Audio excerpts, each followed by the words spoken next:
Hi everyone, today I'm reviewing Prisoners of Geography by Tim Marshall. So, with most of the media's attention on the war in Ukraine at the moment, it feels an apt time to understand the origins of today's political landscape. Tim Marshall is diplomatic editor for Sky News, and he has 25 years of reporting experience.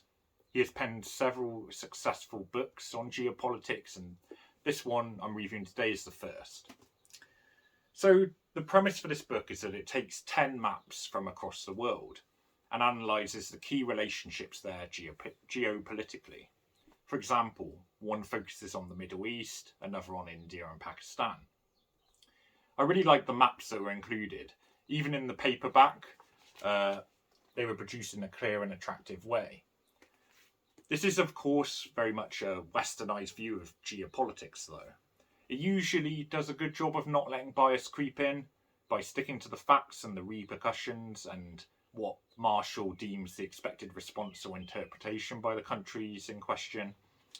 But I did occasionally raise an eyebrow when I felt like potential bias was creeping in.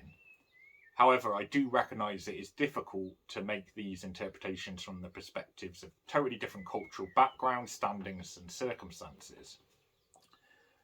However, he's often pretty open-minded, as I open quote. You could make the argument that President Putin did not have a choice. He could have respected the territorial integrity of Ukraine, but given that he was dealing with the geographic hand God has dealt Russia, this was never really an option.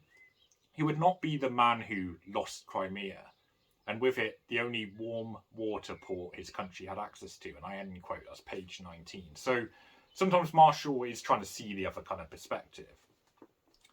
I found particularly interesting the complex navigation of the wars in the Middle East. Most Westerners know there are disputes between the Sunni and Shia Muslims or about Hezbollah and Zionism, but many are likely ignorant of the warring factions within Lebanon or Jordan, the Sykes-Picot, or the complexities of the various factions and alliances vying for control of the region.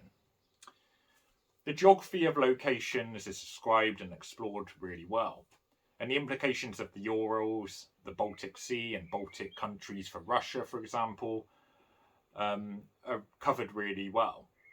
Marshall covers aspects like resources and multi-factionalism within countries adequately too. Marshall's writing style sort of is decent enough, never really veering into exciting. It's often fairly perfunctory, which might be a function of the amount of ground that it has to cover. Some of the attempts at humour tended to fall flat, in my opinion.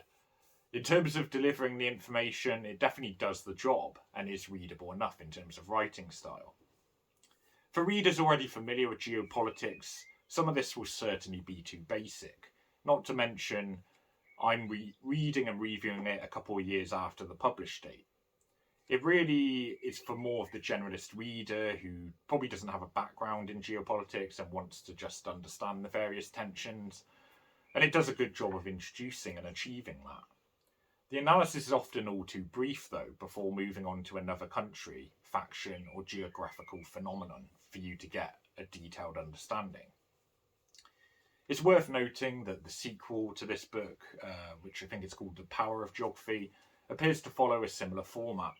Again, looking at 10 maps, and that perhaps that's actually the better one to go with as it's more recent, but at the time of writing I haven't reviewed it yet. Maybe I will. So in terms of final score, it's definitely a very topical kind of book to read. It's interesting in modern times, but it's not necessarily super deep. It's simple, succinct, and sagacious, taking you through the geopolitics of plenty of areas briefly and with intelligent analysis. I felt like I had a better understanding of several areas, but by no means has my knowledge been made comprehensive. But it's worth picking up, especially cheap or from the library if they do it. So I'm giving this one a 7 out of 10. It's a pretty good read and I quite enjoyed it. But yeah, fairly basic, but a good introduction. So thanks for watching. I'm reviewing plenty of books across a number of genres, so like and subscribe for that. Cheers.